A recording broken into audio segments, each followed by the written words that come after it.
क्या मोदी 3.0 के पहले बजट से तैयार होगा भारत का फ्यूचर इंफ्रास्ट्रक्चर? क्या मोदी 3.0 के पहले बजट में दिखेगी विकसित भारत की पहली तस्वीर? भारत के प्रधानमंत्री नरेंद्र मोदी ने कहा था कि 10 वर्षों में जो आपने देखा वो तो सिर्फ ट्रेलर था। असली पिक्चर 2024 से 2029 के बीच देखने के लिए मिलेगी और अब इसकी शुरुआत मोदी 3.0 में निर्मला सीतारमण के बजट से होने वाली है। इस वीडियो में हम आपको यही बताने वाले हैं कि बजट में रेल और रोड को क्या मिलने वाला है और क्या मिलना चाहिए। अगले 8 मिनट में हम आपको बताएंगे कि इन दो सेक्टर्स में भारत 2014 में कहाँ था और 2029 में इसे कहाँ ले जाने का टारगेट है।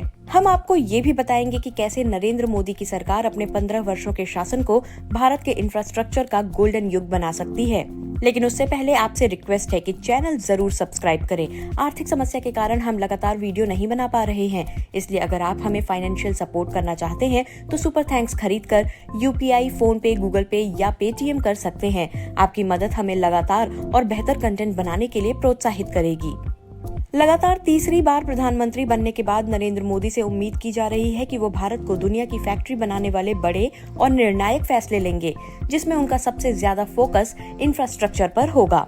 इस साल की शुरुआत में वित्त मंत्री निर्मला सीतारमण ने अंतरिम बजट में इंफ्रास्ट्रक्चर पर खर्च को 11% बढ़ा दिया था, यानी 2023 के मुकाबले रेल, रोड, पोर्ट और एयरपोर्ट्स जैसे सेक्टर में 11% निवेश का ऐलान किया था, जिससे इन सेक्टर्स में 2024-25 में 11.11 लाख करोड़ रुपए खर्च करने की सीमा तय हुई थी।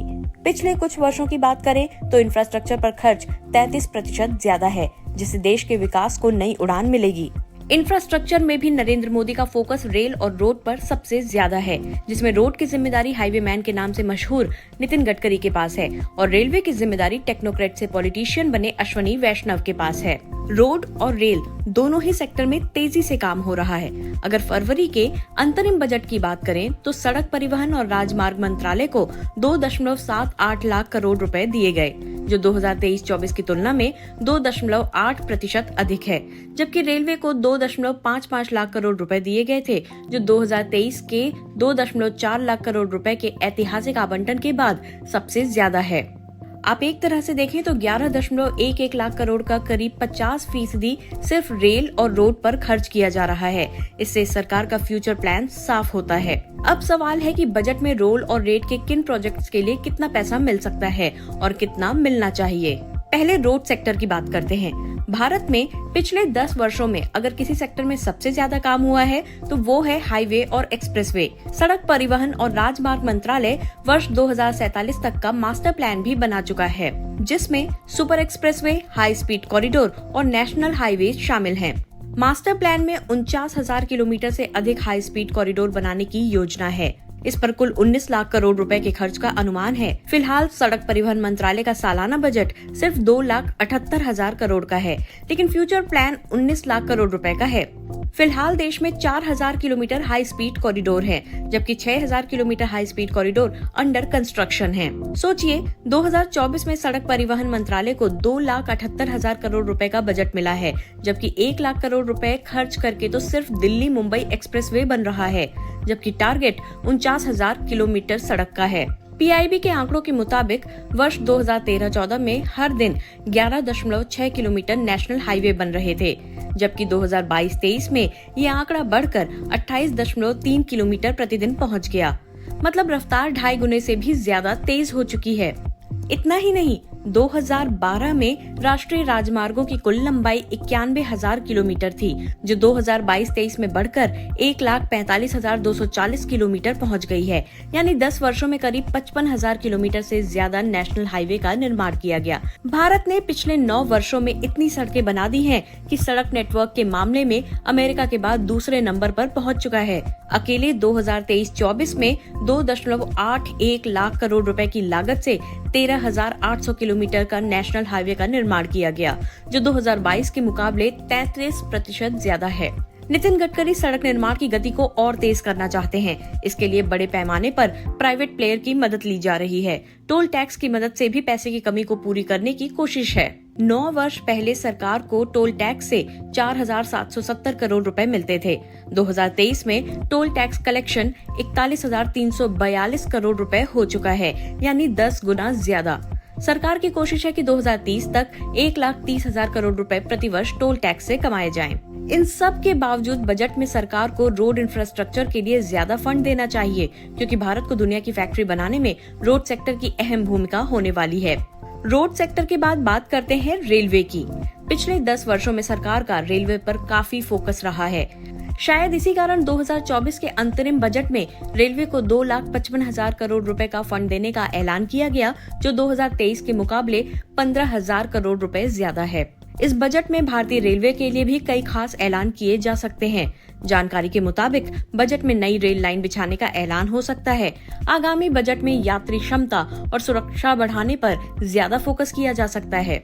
पिछले दिनों जनरल डिब्बों में अत्यधिक भीड़ और रेल हादसों के कारण सरकार को आलोचनाओं का सामना करना पड़ा था, जिसके बाद सरकार का फोकस सुरक्षा पर बढ़ने वाला है। इसके अलावा जनरल ट्रेन से लेकर बुलेट ट्रेन पर फोकस रह सकता है। अंतरिम बजट में ही रेलवे के 40,000 सामान्य कोचेस को स्टैंडर्ड वंदे भारत कोचेस में बदलने का ऐलान हो चुका है, जो आगे भी जारी रह सकता है। बजट में 3 नए बुलेट ट्रेन कॉरिडोर को लेकर भी ऐलान होने की उम्मीद है। मोदी 3.0 के पहले अभिभाषण में राष्ट्रपति द्रौपदी मुर्मू ने उत्तर, दक्षिण और पूर्व में बुलेट ट्रेन की स्टडी के लिए ऐलान किया था। दरअसल सरकार अगले 5 वर्षों में रेलवे का पूरा चेहरा बदल देना चाहती है, जिसके लिए रेलवे विजन 2030 पर काम किया जा रहा है, जिसमें bullet train, Vande Bharat train, नमो भारत ट्रेन और अमृत भारत रेलवे स्टेशन योजना बनाई गई है।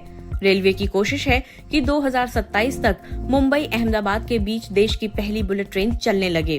2027 तक सरकार देश में 400 semi high speed Vande Bharat train चलाने का लक्ष्य रखती है। अगले कुछ दिनों में पहली स्लीपर वंदे भारत शुरू होने वाली है।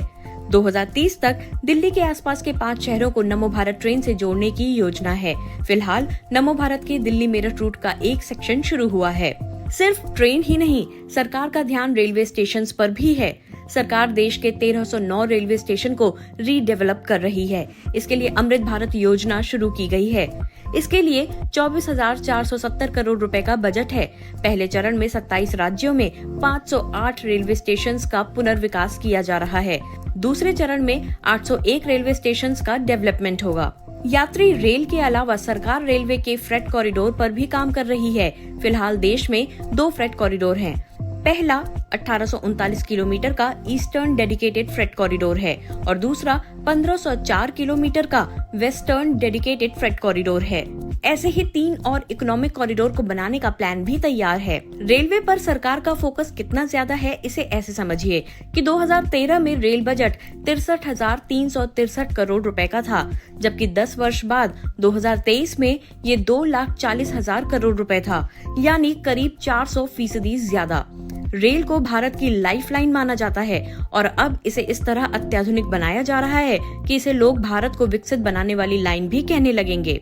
सड़क के मुकाबले रेलवे में निजी निवेश कम है, इसलिए सरकार को रेलवे में बजट बढ़ाने की ज्यादा जरूरत है। हम उम्मीद करते हैं कि द ड्राफ्ट का बजट स्पेशल वीडियो आपको पसंद आया होगा। अगर वीडियो आपको अच्छा लगा हो तो इसे लाइक और शेयर करें और कमेंट करके अपनी राय जरूर दें और हमारे चैनल को सब्सक्राइब करना बिल्कुल ना भूलें।